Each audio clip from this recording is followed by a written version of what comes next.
We still do 7 NUFC Matters show a week for free. But if you want to help support NUFC Matters, then there are a few ways of doing it. Hit the like button on each live broadcast and video. This helps the channel grow. Hit the subscribe button and select the all notifications bell so you don't miss a single show. If you want to help us financially, then you can join the channel using this button with the membership starting at $1.99 a month. Or you can drop us a donation in the chat using a super sticker. We're also looking for sponsors. If you'd like your brand advertised on the flyers for the show and featured during the ad break, then email John at nufcmatters.com to arrange today.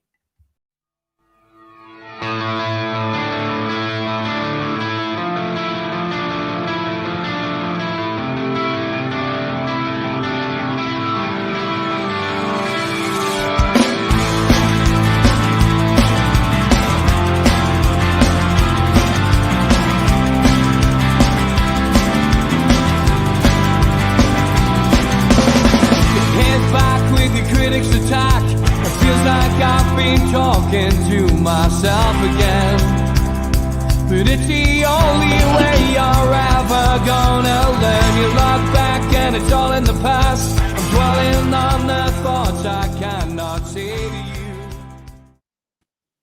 Good evening, welcome to NUFC Matters with me, Steve Wraith. Welcome back. It's a live show, live all week this week, and where do we go this week? Well, we look back, of course, at the weekend's result, and we look ahead to the Milan game this midweek. And George, I guess the question I'll ask the lads first time round tonight is, what's going wrong for you? I've seen lots of criticism on social media. I very rarely comment on social media after a game now. For obvious reasons. It's not worth the time. It's not worth the hassle. You can take 3 hours out of your evening, by having an argument with people on there. I've seen people calling about Eddie Howe's head. I've seen every player criticised. I've seen, the owners criticised. I've, more or less everything and anything that you can see. But I've also seen tiredness. I'm sick of hearing people being tired. I've got to be honest. We know they are tired because it's the same team that's played for the last 4 games. Most of the players who played yesterday played, in the region of 320 minutes over the last 4 or 5 games. Of course, it's going to catch up with you. But I don't believe people are tired. I think if people had taken their chances on against Everton and we'd taken our chances yesterday, we could have got something out of the Everton game 100%. We should have been 3-0 up. It was down to poor finishing. I think yesterday we could have had 3 goals. We missed some big chances. So I'm going to put it down to an assortment of things. But tiredness, really, I'm not sure. And I think that's becoming an excuse that we're attaching to this bad run. We all get bad runs. But what in your mind's going wrong, George? And how can we fix it? Well, there's a number of disappointing things for me, not just the results, but in things that are happening on the field. I do believe, and you can't run away from it, that the players that are there must be fatigued when you see what's been happening. I've been puzzled a little bit about some of the selections he's made, because there were opportunities to try other people if he'd really wanted to. But what was worse for me yesterday was that almost from the kickoff, and you can call it passion if you like, but almost from the kickoff, Lascelles and Shaw were niggling at each other. You could see the gobs going all the time. Every touch there was something being said. Now we've not had that. And that may be because the wheels have come off. That may be very possible that we've gone into this the Russ run where the wheels have come off Newcastle United as we know it. It may well be that, but I just didn't like it. And it spread to others as well, because later on in the game, even Trippier was getting involved, and he's not normally like that. He gets involved usually in a very positive sense, but yesterday it was all negative, and that bothered me. And you're absolutely right. Could easily have had more goals. Could easily have had more goals if we just had the taking the time instead of slashing at the ball and thinking about it like we were earlier in the season and last season. Look, I'm always the eternal optimist, but there's no doubt that the run we've had, it would have been madness to think if we could go on like that without having a blip of any sort. And I think we've got to treat this as that, exactly that. It's a blip in what we're doing. The way the league's panning out and where people at the top have been beating each other and people further down have been beating people at the top, it's still a winnable league, believe it or not. And so, you know, if they get themselves together, we still could be in with a shout for all sorts of things. But yeah, it's not just the weariness and the fatigue that bothers me. It's the togetherness has gone.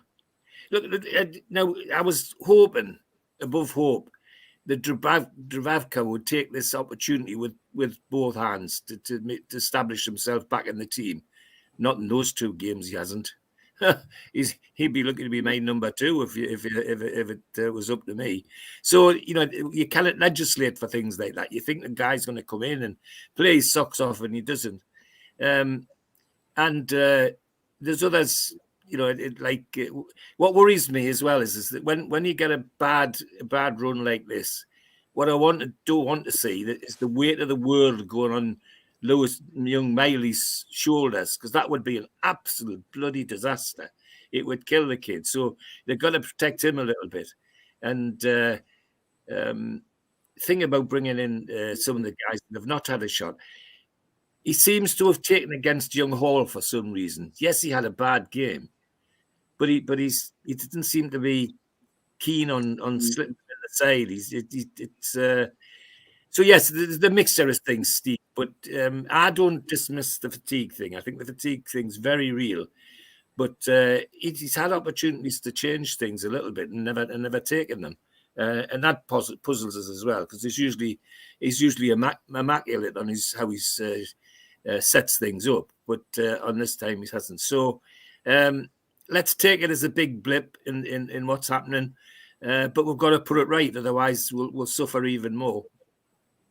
Okay, so the second part of the question, George, how do we put it right? How would you put it right? Oh, then he's got to mix it up. He's got to look at the ones that haven't been in the team, and he's got to take a gamble. Look, he took a gamble at Manchester with Paul Dummett and Kraft as centre backs. I thought that would be a disaster, and it worked pretty well. Well. Let's take a chance and give them another go and shuffle things around. This week he can't have Trippier, can he? Because he's got another yellow card. So he's got to change the fullbacks, or one fullback at least. There's all of that around. So maybe Livramento goes to the right and Dummett can come at the left. Or whatever. He's got to give those that haven't been knackered in the last 5 games an opportunity to show themselves. And if that means giving a youngster a go up front, we've got 2 strikers that are completely knackered, in my view.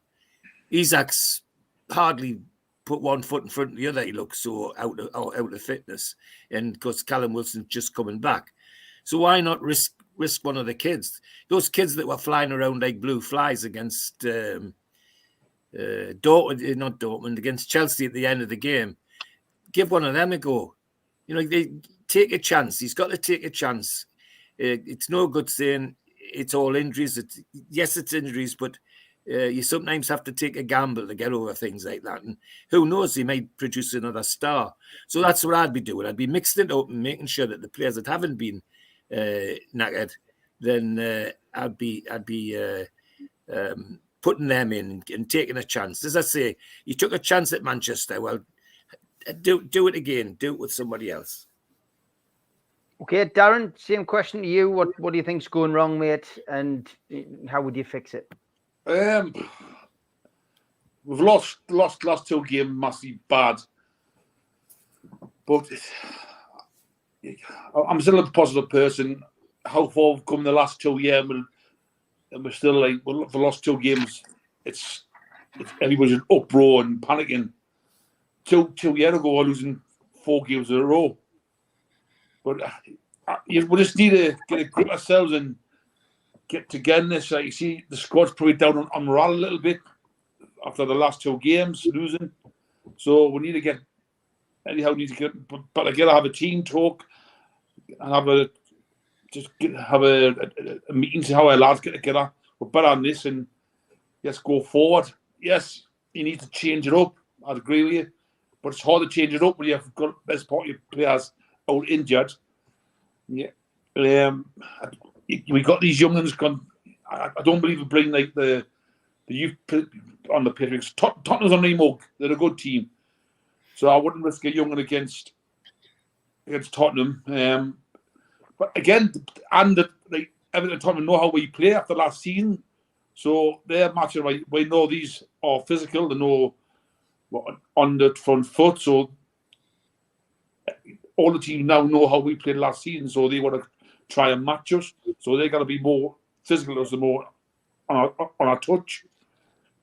To put it right, we just need to get together and just play the next game and just crack on, lads. Just do your best. Okay. Same question to you, Chippers. Well, I've got my head's about all over the place for going this at the minute because I've got so many questions and so many things that could be answered. And, it's like, for me, these last 2 games, it was perfect the opportunity to maybe change things around, as George has already said. I mean, defensively, he could have set a Trippier this, and we know you're very key for this team, but have sit one of these games out. We've got Kraft on the bench who, he's obviously not as good as Trippier is, but you might as well use him. You've got him, even if it's just one game, you use him. I mean, he seems all right to use them in the Carabao Cup, and we've kept 2 clean sheets against Man City and Man U away, so why not give them a chance in the league? I mean, they can't do any worse than what we've been doing the past 2 games. Dummett's the same. He's got Alex Murphy, the young lad, sitting on the bench who's highly regarded. He doesn't seem to want to even try, which is odd. I mean, it's for me. Lewis Hall's another you could play at left back. I mean, because Livramento looked out on his feet yesterday. He was gone. He was like a passenger at left back. Why not just give them a game? You don't know until you see them whether something's going on behind the scenes. We don't know. We've just got opinions. But to me, I would say this, and yes, there was a perfect, or even Everton was a perfect chance to say to Trippier, to say to Livramento, to say to one of the centre backs, I'm taking you out of it. You've got a big game coming on Sunday, or I'll be playing you against Milan. So get yourself up for that one. Have yourself out with this game. I think Isak up front just looks like a passenger. I just think I think you can tell for a lot of the players that they're not training, they're just playing games, because that's maybe possibly where the injuries are coming from as well. That the fact that they're not training as much, we're just playing game after game after game, and it's not good for them. That's the difference from last season. We're playing games more often than training, and last season we were training more often than playing games. So it's kind of, again, it's just the squad's not big enough. I don't want to have a go at them and all that. I do think the performance wasn't good enough yesterday. Chippers. What? Have a go at them, Chippers, man. You've got a right to have a go at them. No, but It's just the big boys, when they're winning like goal titles, they're just playing up the game, not training. When like the Man U's and Liverpool, they're doing that every season. Yeah, it's just we're not used to it though yet. We've got to get used to doing it. It's tradition for them. They've been doing it year after year after year. This is really the first time in 20 years it's happened for us. So a lot of the players aren't used to it yet. We're complaining that we're not competitive enough. We're all competitive. We're doing our best. But at the minute, unfortunately, we've got players injured and we haven't got the squad. Yeah, well, that's another thing. That's again, what do we want? Do we not want to be competitive and not get injuries? Or do you want to be competitive and get injuries? That's why one thing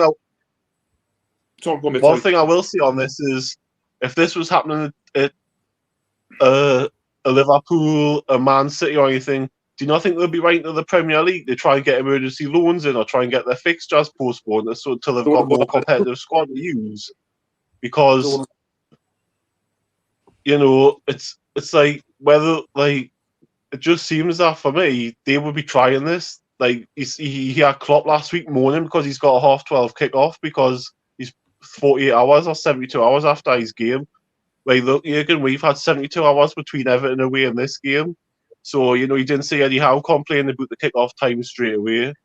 It's just little things like that where you think they're just trying to balance it psychologically, and we're just getting on with it. And I just think, you know, it's maybe this is where Eddie Howe's got to get a bit of a ruthless streak about him. And, you know, if Klopp can get away with doing it, why can't we get away with doing it?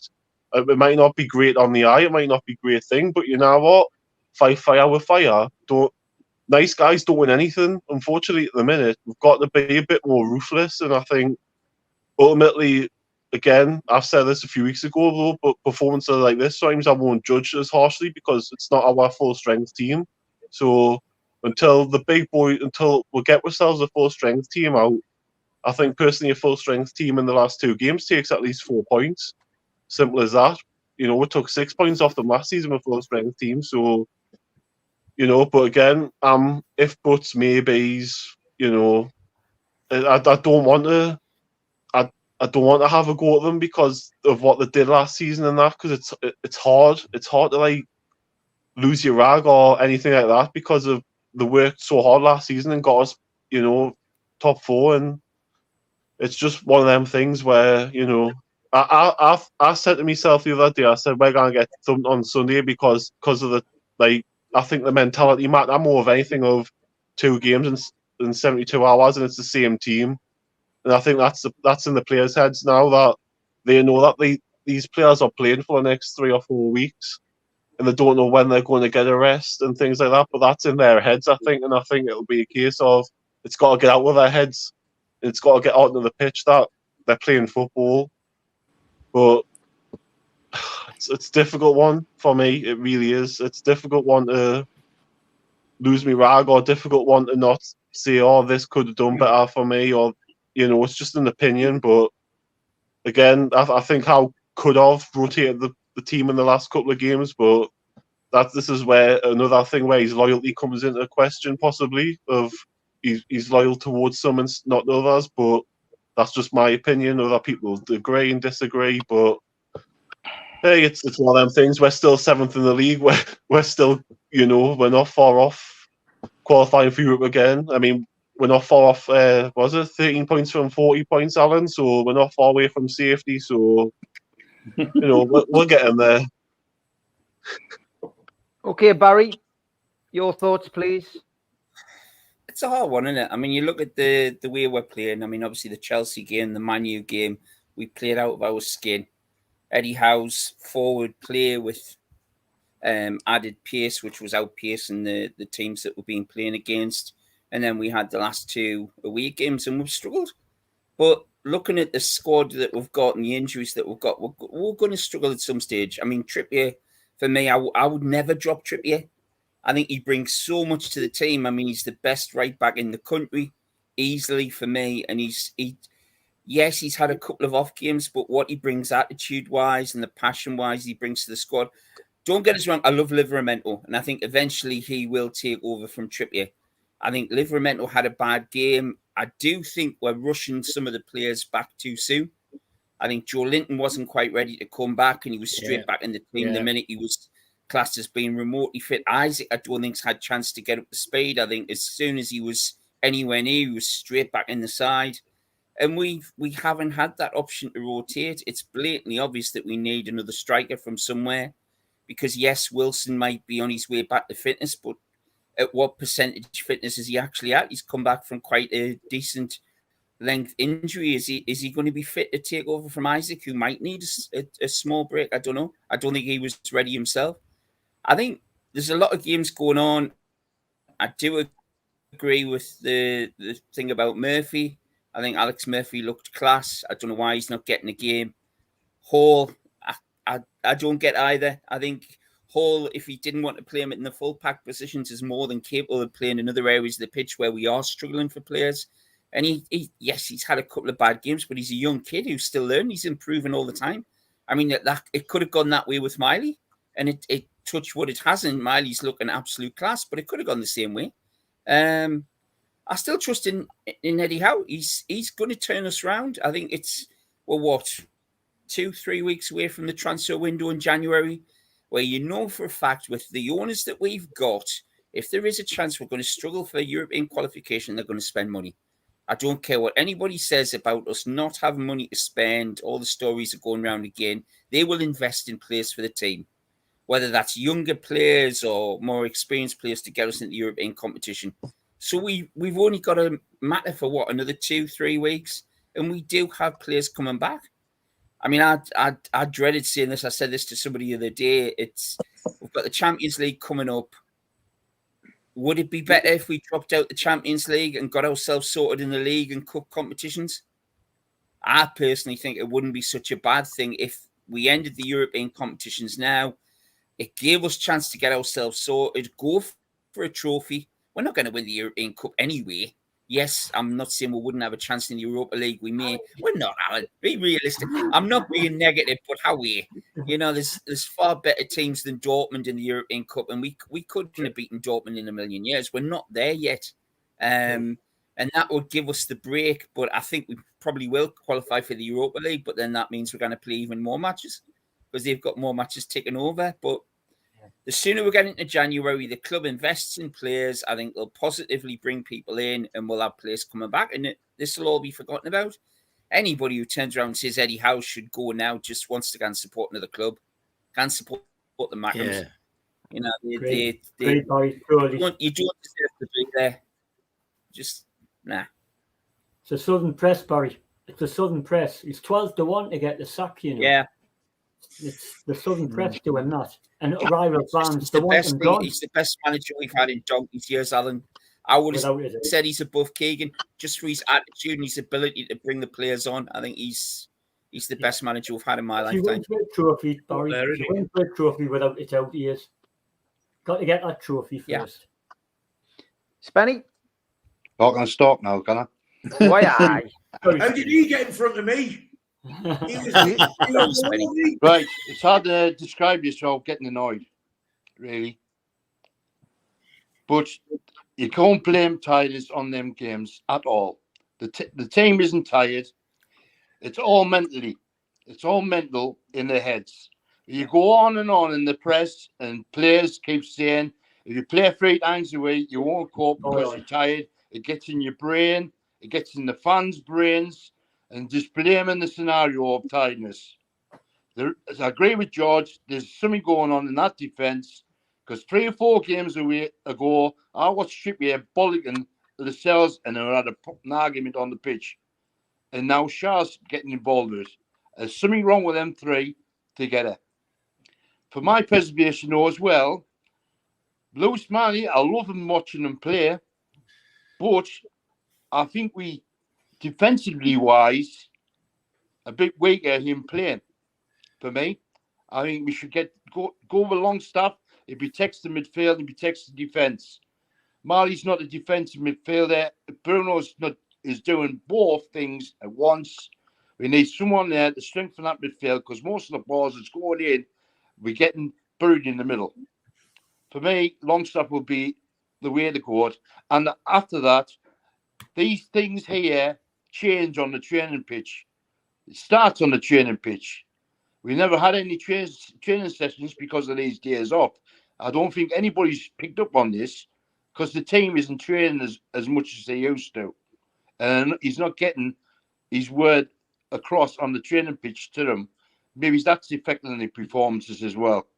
But for me, it's just a blip. We'll beat Milan. Simple as that. Okay. Kevin? You ready? Oh, he's got the notepad out. I totally agree with what Spenny said. I don't buy tiredness. I really don't buy it at all. And I'm tired. Everybody on this panel's tired. I mean, if I was a professional footballer, I would be quite happy to run around 3 days a week and kick a football about. I'd be more than happy. I'd like to be a pig in shit, to be honest. Because that's your job. That's what you do. We've all got work that we have to do. Then you get tired. Of course you do. It's part of life. But I think it's more of a mental frustration. of not. Is that not mental tiredness, though, Kev? No, well, sort of yes, but at the same time, it's a frustration of not executing what we know we can do. I think that's played into a lot of it of a player. For example, I can go through it like an individual error. Kieran Trippier couldn't tackle a Sunday lunch at the minute. He can't do it. Yeah. Individual errors are putting us on the back foot, us not then scoring in the final third. But for me, it's essentially being tactically found out a little bit. And what Darren said earlier in terms of teams like against Everton, for argument's sake, what did Everton do? They missed out the press. They just went long into Dominic Calvert-Lewin. If he won it, he won it. If they didn't, they didn't. They would then their midfield will win the second ball and then go from there and just hit shots, have crosses, and we couldn't deal with that. Based on that, our central midfield, even against Everton, against Man United, against Chelsea, and even it was more apparent yesterday, and agree with Spenny, essentially we're getting overloaded in that area of the field. It seemed like Tottenham were playing like a 4-2-4, but with the number 10 dropping in to create that problem what we had. But our midfield three are getting so high and so close and trying to support Isak because he's pedestrian. So you've got to get somebody there, which Miley's trying to do, and you've got Joe Linton on the other side to try and do it, and Bruno sits. But if you look at it, the flat, the two square, and there's no depth whatsoever within that midfield three. So again, one pass playing through the lines, you'll hear it on the telly, you'll hear it from experts or whatever. I'm not saying I'm one, but one pass through that midfield three or a little long ball over the top, and we're done. We've got 6 players out the game. Yeah. 7 players out the game, and then you've got a back four and a goalkeeper who are now, it's just a barrage of attack after attack after attack, and you can't cope. We can't cope with that. But I want to touch on Martin Dubravka, because I said last week I wouldn't have him as my number 1. I think I've been proved right. From a technical standpoint, why would you lead with your feet going into that ball against Son? Why would you not go with your hands? That's your basic. Secondly, for the cross, when he was in no man's land, didn't communicate with his centre halves to Richarlison, then to score his second. Why are you not coming to take everybody out, ball, man, you name it, don't care. That's if you're going to make that decision, go and do it. But he didn't. He stopped. Do you think it's a bravery thing? Because I don't care if he's brave or not. I really don't care. That's your job.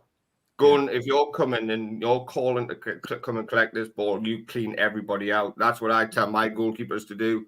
That's what every coach tells them to keep us to do. Do you think he hasn't played the reserves in? I don't think he's played like getting any sort of football. He's just been training. Well, yeah, I mean he's got to get minutes in football, and if he's not played for the reserve, he's not getting. Apparently, from what Eddie Howard's saying, the goalkeeping core are working well together as a group. They're pushing each other. It's all right training, but if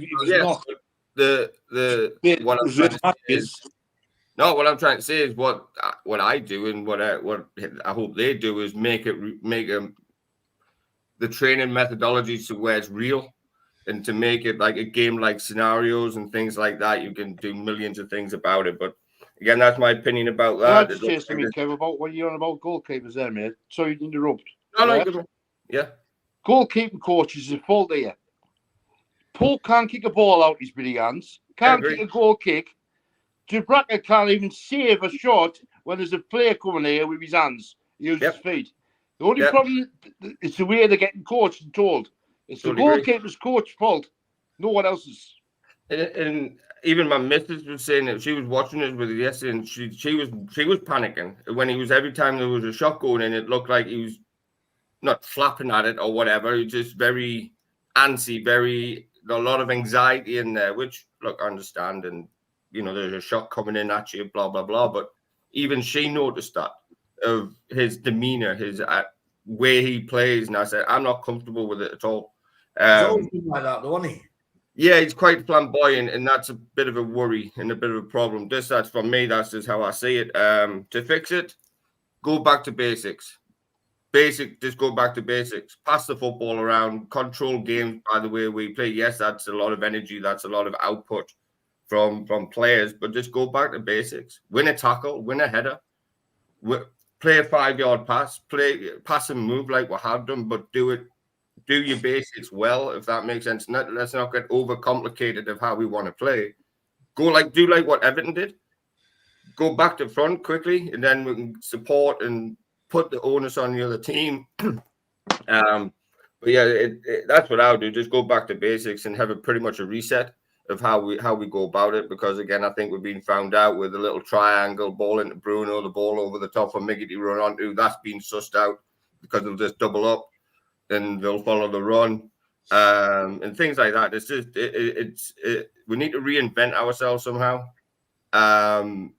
With the players that we have, and I agree with Barry. We've got players coming back. I think there'll be a fresh investment in some form. We just need some fresh faces to go along with this game plan. What Eddie Howe wants to adopt, which we all love to see. We all love to watch it, how it's all transpired over the past 2 years. But again, you have to reinvent yourself as a team and how your methodology works. You can't do the same thing. It's insanity because it's not working at the minute. But I think Chipper said it was 7th, so it's not the end of the world. But at the same time, we could be far a lot higher with the chances that we created. And I could ream off a whole list of the chances that we create, but we don't get into the final third often enough. I mean, Tottenham got into like our box like 30, 40 times. We only was in there like 10 out, like handful, whatever it was. So that's not good enough. So we've got to look at it, that part of it. So I think it's, the coaching staff, the coaching team will get into get around the table and sort of say, okay, how we're going to do this and how we're going to get through it. And, we've got a big game coming up Wednesday, which is pretty much going to determine our season, essentially, and what direction we're going to go and what investment's going to actually happen in January, in my opinion. But yeah, it's just disappointing and it's very frustrating to see from what we have been doing to what we're falling into now. Okay, good stuff. Ian, you were down at Everton, I think, weren't you, midweek? You were there close. You got your Christmas decorations up, very festive. But what's your take on all of this, mate? And how do we get out of this little bad spell that we're in? Before I start talking about football, I brought my little Christmas Alan out. This is Alan and like my little snowman. Just to cheer everyone up, because what a miserable bunch of buggers you are tonight. Anyway, you didn't travel all the way down to Everton like I did with a bus full of Rajis the other night. You look like you were having a great time because somebody posted a photo on Twitter and I found it and I was like, I'm sure that's our good friend Ian there. Everybody found it. At that point in time, I wasn't in the best fettle, actually, to be honest. It was a good trip down. I'll tell you another time about the actual game and the stewards and other things, but I'll tell you another time. And great lads, great trip back. Obviously, awful performance, shite performance. Well, we weren't that bad in the first half. We were bad, but we weren't. But what I want to say is I don't disagree with a lot of what everyone's saying about the performance. I agree with all of Kev's coaching take on the performance. What I do disagree with is everyone saying, everybody, not just here, but everybody's saying, we're sick of them saying they're tired. Number one, Eddie Howe's never come out and said the lads are tired because he doesn't want the lads to get that tired mentality, which somebody, I don't know who it was before, pointed out. They're getting that in their heads and they've got it in their heads. But they are mentally tired. And it's like, if you I don't know, I can't think of an analogy, but if you're stuck in the same room with the same people over and over again doing the same thing, and over and over again, you're gonna get bugged by them. And I think it was a 4-game period where our subs only came on the pitch a total in 4 games of 25 minutes, which you know, considering how many substitutes you can make in a game, and considering we usually start changing things up at what, 65, 70 minutes usually, if things are going well.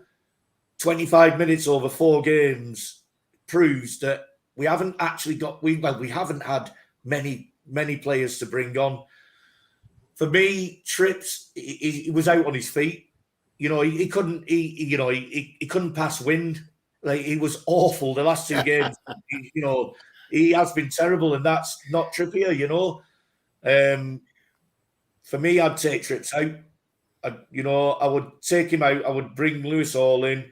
Oh, he's suspended anyway. Any Trips? I think he's suspended. He's out. Yeah, he's out. Yeah, he's out. I would have brought Lewis Hall in. I would have put Tino on the right. But I think, as much as I understand why Eddie's done what he's done, and it worked at first, but it's not working now.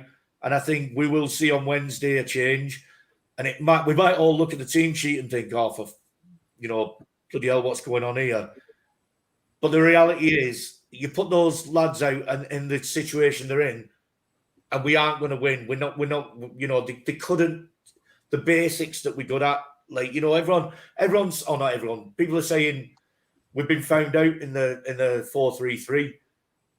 Remember we said that last season, but then we played the same system this season with demolishing teams. We've not been found out in the 4-3-3. It's when we play rubbish in the 4-3-3. When we aren't moving, everybody's got it to play that formation with the triangles. Whereas you've got to give people an option. They're not moving. They've got no confidence. They are knackered. You can see it. They are knackered, whether it's mental, physical, or whatever. And I just think it's a case of, right, let's galvanise this now. Whatever team we put out on Wednesday, it can't be as flipping bad as it was, like, you know, yesterday. You know, and Tottenham played well, but we made them look good. You know, that's basically the same team, minus Kane, that we demolished last season, you know. So I just think we all need to calm down a bit and just take it easy. Get a bit of Christmas cheer in us with Alan the snowman. And yeah, like, you know, it's been worse. 2 games ago, before these 2 games, we were all buzzing, you know. It's only 2 games. And I don't know how many points we are off the top 4, but I bet it's, 7 points or something like that? Someone will tell us. It's not a lot, is it?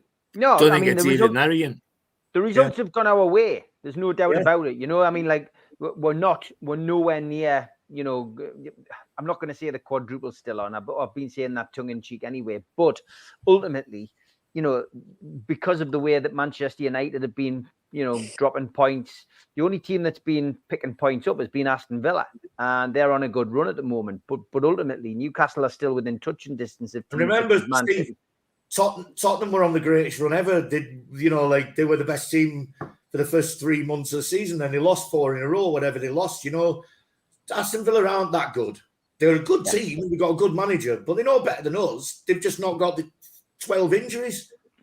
It was always going to play. It was always going to affect us. European football. You know, we've got to accept that. You couldn't have imagined an injury list like this. Not in your wildest dreams. Have you ever seen a worse injury list than this? Not at all. Not at all. Not at Newcastle. No way in the world have I seen. Never have I seen 14 players laid up, an entire first team laid up with an injury or whatever. And they're not, you know, if it was all hamstrings and, you know, muscle related stuff, I would say something's wrong in training here. But it's freaks. Most of it's freak injuries. Yeah, and that's the problem. It's how's your luck? Well, it's not very good, unfortunately, this season so far. But that doesn't mean that Newcastle can't progress. You know, with a bit of luck in the Champions League, we've seen them pull off a great result against Chelsea, a great result against PSG, and a great result against Man United. I think that week probably did take a lot out of us. Who's to say that this week isn't going to be the same? We get our backsides in gear and we put performance in on Wednesday, which suddenly alters the whole season. Fulham are coming to Newcastle on Saturday with the bit between their teeth. 2 games, 10 goals, none conceded, and you know that looked like a home banker.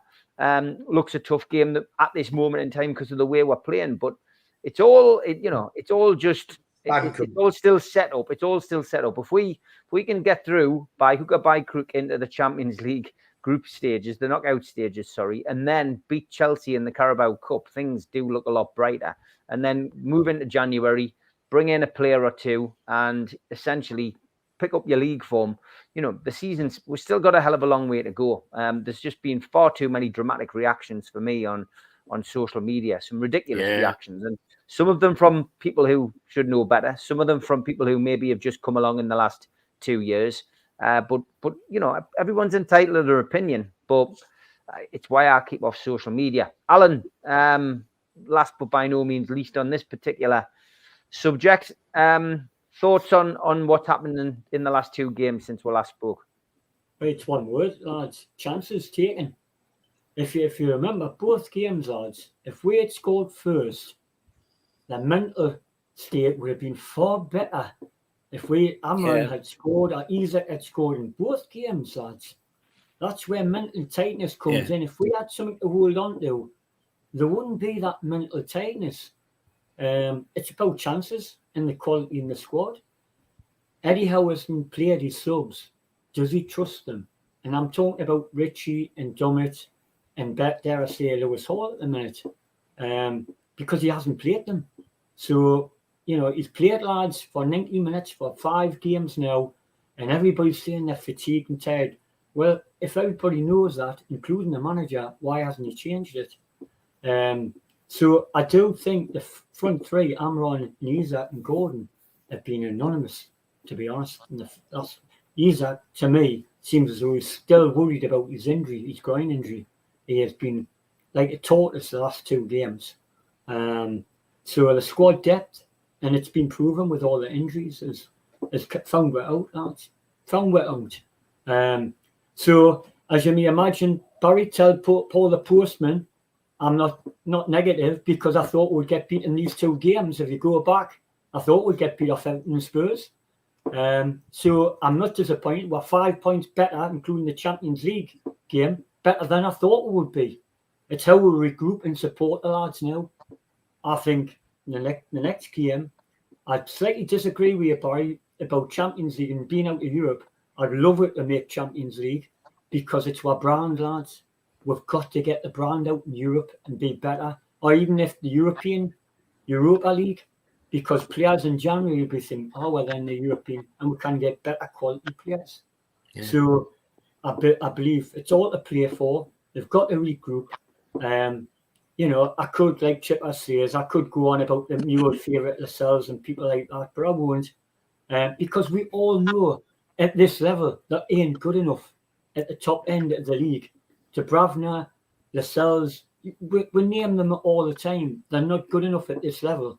And that's the only criticism that I've got of Eddie Howe is really if they are tired, like Trips has been on his feet, like Kevin said, and other lads, then change it. But if he hasn't, so that means that to me, he doesn't trust the likes of Dummett and Richie coming on for 20 minutes. So to fix it, try and change it around if you can. Would the lads in the thing put Wilson on first on Wednesday and Isaac on last for 30, or start with Isaac and Wilson? I mean, Wilson done more in 20 minutes in the last 2 games than Isaac has. He looked sharp, he looked really fresh, and he was positive. I did feel sorry for Livermenko and Miley because the season pros for my mind let me down yesterday, to be honest. The likes of Lascelles and Shaw and Trippier. But it's on we go. This is what I wanted. Every game, you know, my feelings about tiredness. It doesn't wash with me. But there we go. We'll go on. We'll fight on. And we'll try and beat Milan on Wednesday night. Fulham is going to be a really hard game. But we'll get back to basics like Kevin said last year. 1 game at a time. Every game's a hard game. And go for it, you know. And think in them terms, not, I've got another game in 3 days' time.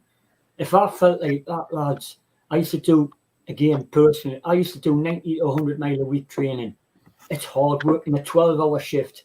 So you know what hot tightness is. And when it comes to a race, I agree with what Kevin said a couple of weeks ago. You run 3 races in a week. You're not at the sharp end the week after for the next race. So you change it up. So I would drop Trippier if it meant to, but does any of the lads think that was deliberately meant with 5 minutes to go, that you knew we were playing Fulham? Like Bruno did a couple of weeks ago? I'm not so sure whether he deliberately done it to get booked, so he did miss a week's training. I'm not sure, but that's the dark arts for us coming into play. But no, I think I'm positive about Wednesday and I'm positive on Saturday. I said we would beat Fulham a few weeks back and I stand by that now. I'm bringing the snowman on again. It makes Alan positive. Going back to what you said about the Champions League, Al. If you get in the next round of the Champions League, we've got 2 games. Yeah. Just 2 games. Mm-hmm. Exactly. That's not going to affect us, is it? No. Okay. Exactly. Well, look, we're going to Europa League, Spenny. If we're going to Europa League, we've got more games. So go for the Champions League. You know, PSG win. Dortmund have lost only 1 game in 42 at home. So if PSG do it, then fair play to them. We concentrate on Milan, beat them, play them at their home game, beat them, and we've got a great chance of getting through. I'll put the ads on. I'll put the ads on at the end of the show. So what we'll do is we'll go around the board again now. George, come to you. AC Milan then. Is this a game Newcastle can win, do you think, in the current form? Yes, I'm still confident enough that he could do. We'll get 2 things out of it. We're at home, and the energy out of the crowd and the energy that the players will get about playing at that level. I like what young Murphy said about, the look on his face when he walked out onto the pitch because of what was happening, and he couldn't believe he was in Europe. Let the other ones get that as well, and I think they'll give Milan a fright on Wednesday night. I definitely do. Do you want a prediction? Or are you leaving that? No, yeah, go for the prediction, George. Then it'll be Newcastle 2-1. Okay, 2-1, George. All right, Darren, what's your views? Are you confident going into this game on Wednesday?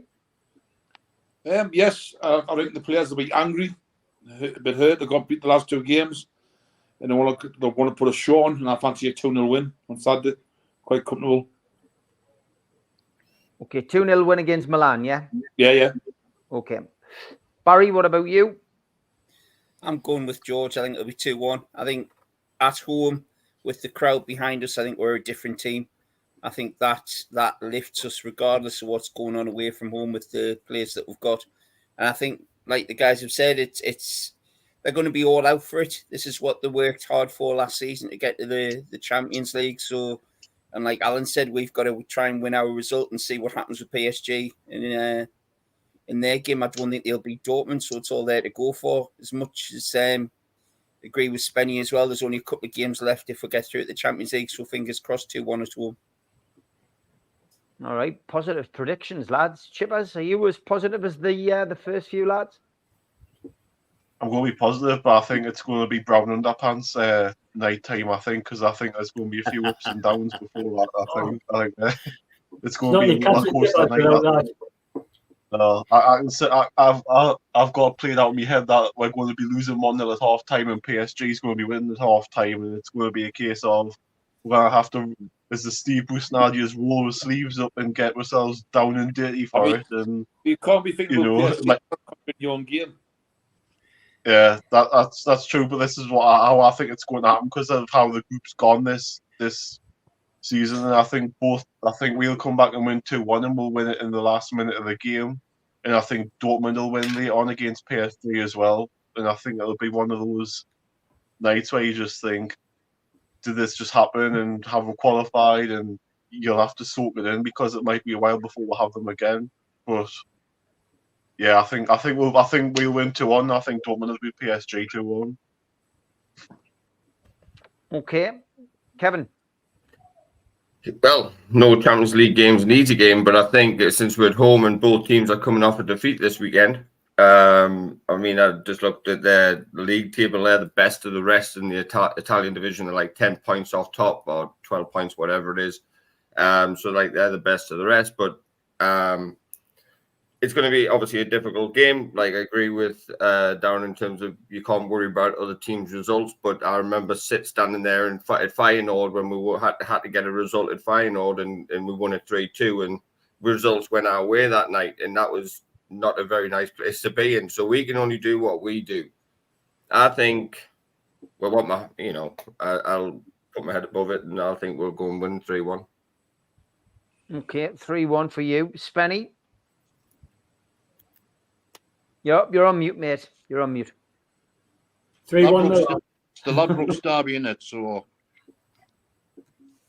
I think we'll win easy.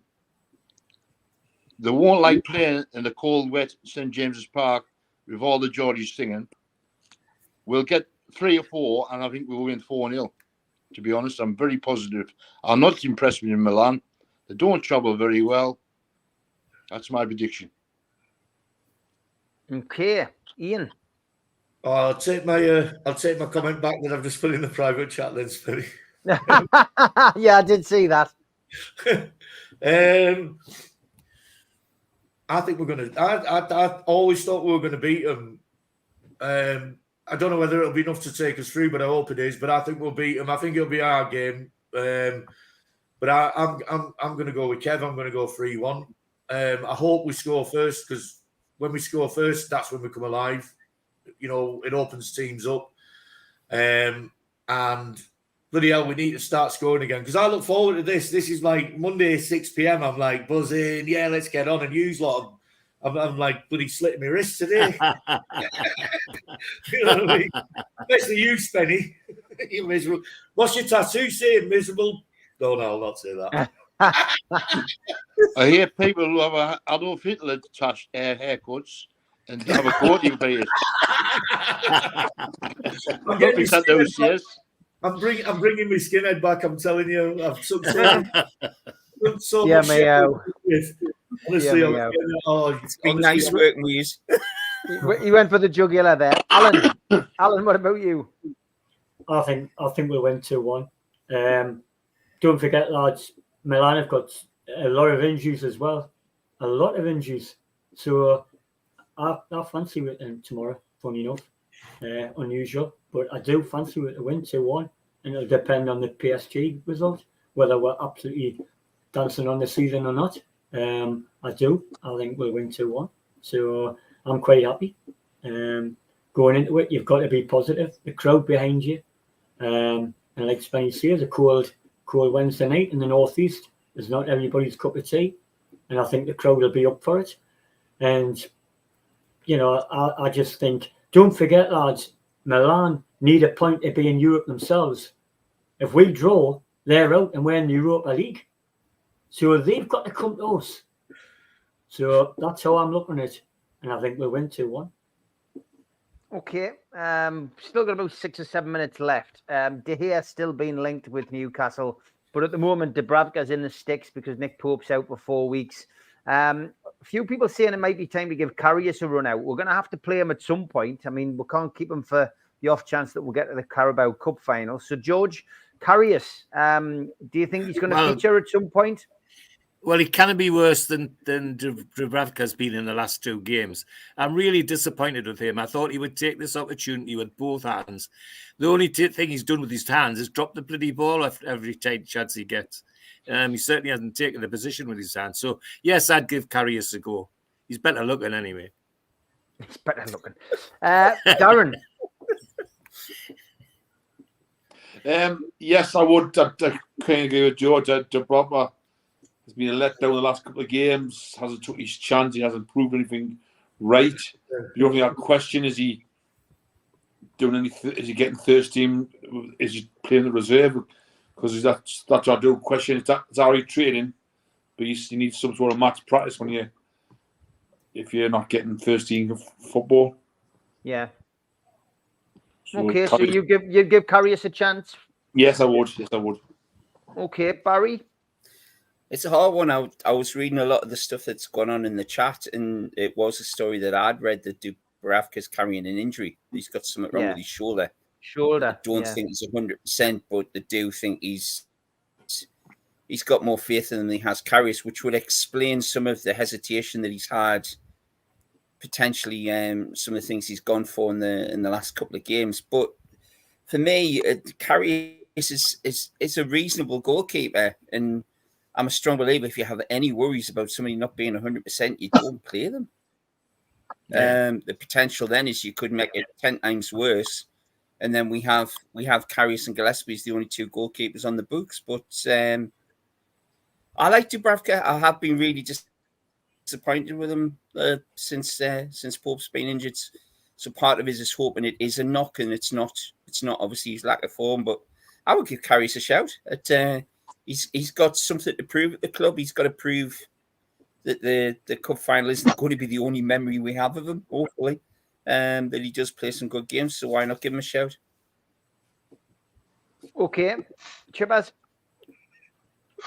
I'm on the fence with this one, because if we're saying this about Dubravka, who's only played 2 games this season, Karius has played 1 game in 2 years. So how long is it going to take him to get up to speed?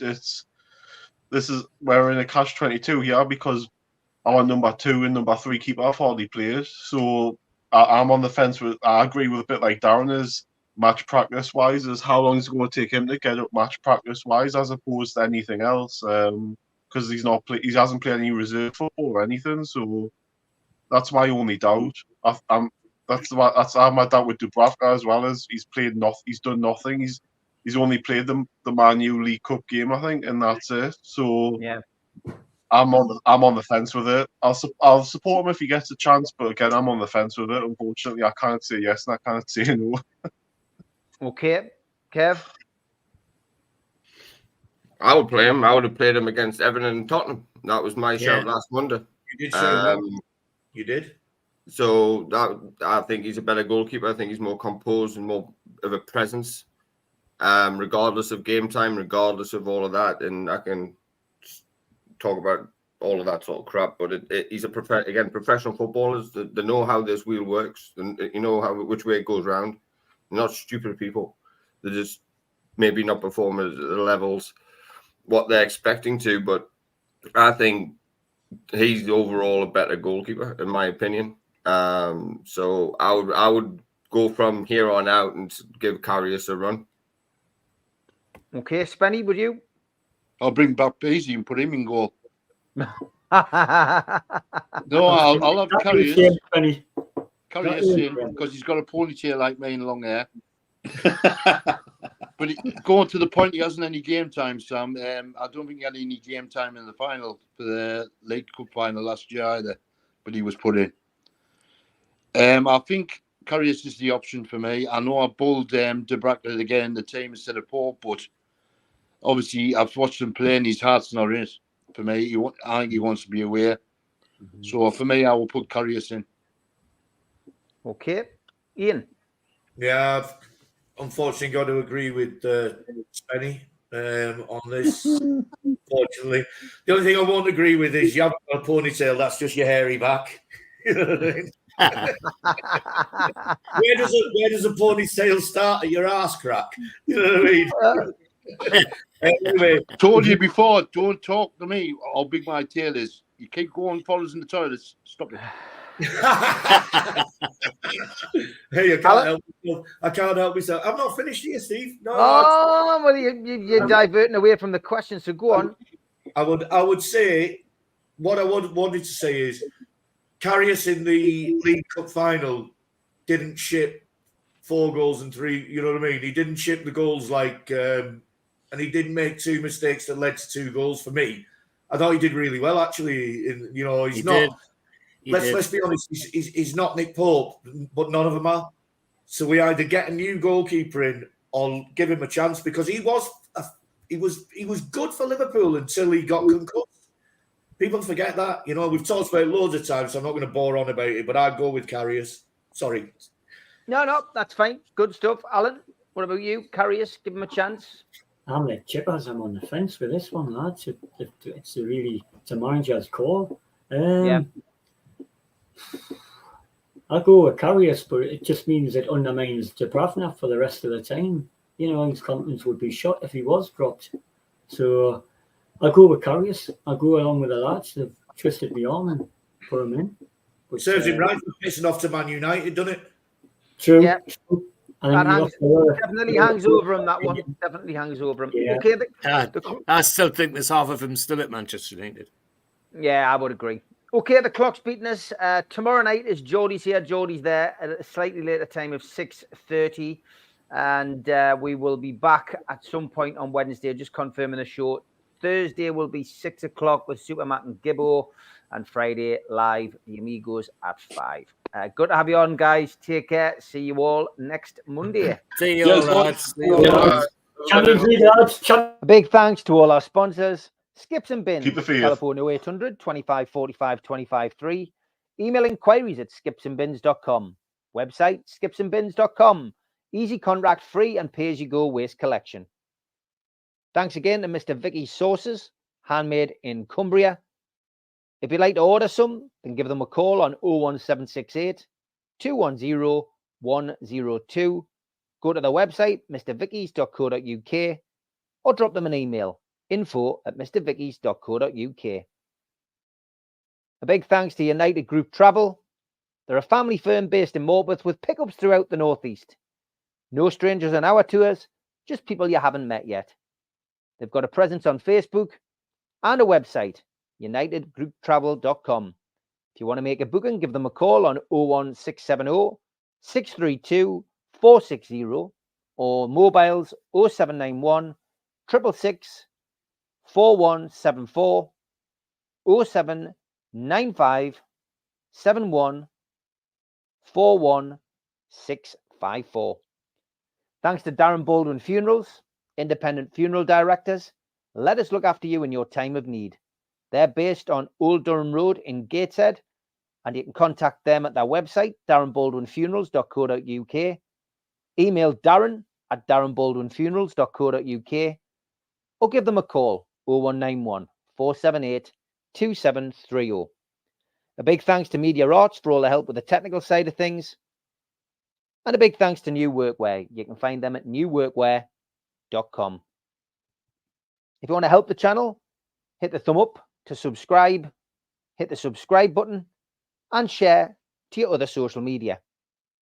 You can also pay a one-off fee of £25 to get a scarf, a cup, a pen, and a membership card. Go to the website, nufcmatters.com, and click membership, or put your smartphone over this QR code. We also support the food bank on this channel. If you want to make some donations virtually, go to nufcfansfoodbank.co.uk and make a donation today. We're also a podcast on Spotify, iTunes, and other podcast providers. Just search NUFC Matters. I'm also a part of the Northeast Footy Brekkie Show. You can listen to that Monday to Friday, 7 till 9 at the tooneuk.com. We've also got an event coming up next year. It's in January the 19th at the Tyneside Irish Centre. It's an evening with Nobby Solano. Tickets are available on Voucher for £20. Don't forget, Supermac and Gibbo do every pre-match at Louis Liquor Store. It's free entry, children welcome, and there is great food by Fed's Fried Chicken. They're usually on pre-match and sometimes post-match at Louis Liquor Store.